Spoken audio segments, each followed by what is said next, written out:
That's really interesting. And I wonder, it kind of brings me on to my next question over whether or not it's true that being nice, so maybe being good at relationships and forming friendships, is it true that being nice makes you a bad leader? Because you would Yeah. assume you want people to really respect you and you shouldn't be too nice. Yeah. So if we look at that, I mean, sort of being nice. I mean, one of the ways we look at that is we talk about the personality characteristic of agreeableness, right? Do people sort of get along?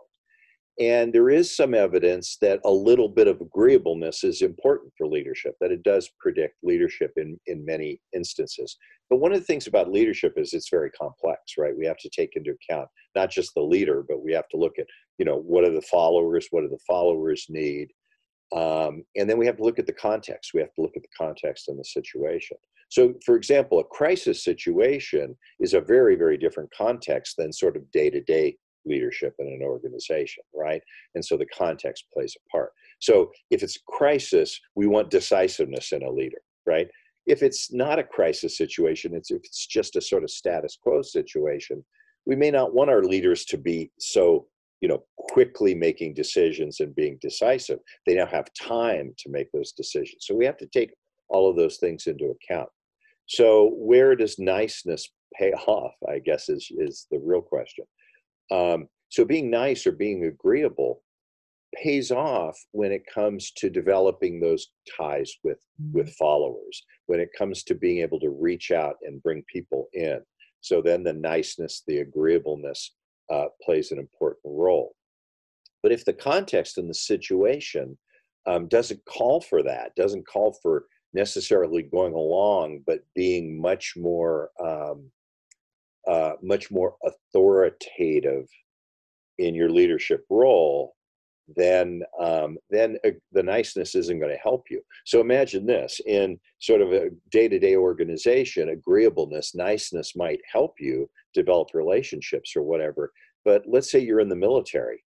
Being nice doesn't help you on the battlefield, right? Or even in a police department. And actually, I have a graduate student who looked at that and he said, agreeableness predicts effective leaders in industry and in nonprofit organizations, but agreeableness doesn't predict success as a police captain or a leadership in the police force.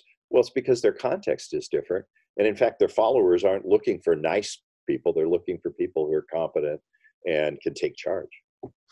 On the niceness, what would your advice be to somebody who gets a promotion and suddenly they find themselves being the boss of their colleagues, and some of those colleagues they consider to be friends? So they're in an awkward situation now. How do they still get respect but maintain a nice atmosphere?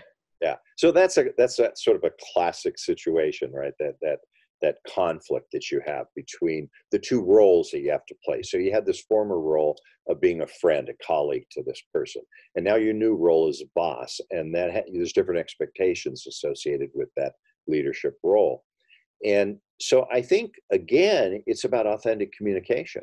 It's about saying, look, the relationships have changed. I'm now your supervisor. I can't play favorites, and this is why. And if you lay all of those things out there, and if you have that sort of open, honest communication, I think people will understand why you have to draw a line sometimes, and you have to, and it's part of the nature of the role that you're playing.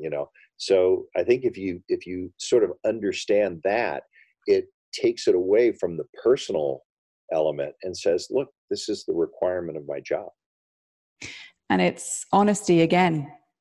I think that's really the key. I mean, honesty is generally the best policy. Now, I'm not saying 100%, be brutally honest. There was an old movie, Liar, Liar, about someone who instantly couldn't lie, right? Had to tell the truth. Now, obviously, you're not going to be brutally honest like that. There are things that leaders have to keep secret, keep it, for strategic reasons or other kinds of things. But for the most part, and that's why we sort of like to use the term authentic, right? Is sort of be true you know, be true to your role, be true to the group that you're leading, and you know, and just make sure that you don't have hidden agendas. You don't have ulterior motives.